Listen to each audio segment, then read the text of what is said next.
Ever seen those crazy 3D cinematic orbit videos where everything is completely frozen while the camera moves around the subject?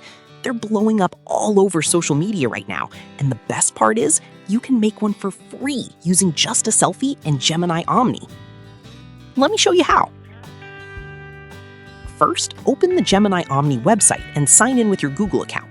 I've put the link in the video description, so you can find it easily there. Once you're logged in, create a new project. Next, upload your selfie photo.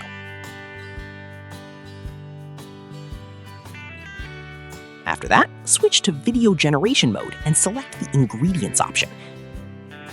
Set the aspect ratio to portrait 9:16.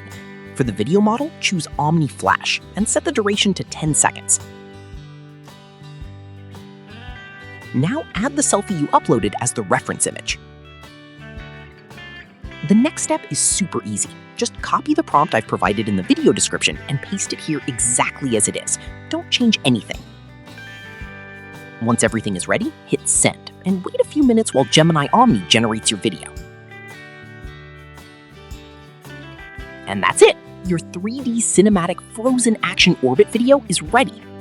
Simply download it to your gallery and share it on TikTok, Instagram Reels, YouTube Shorts, or any social media platform you like.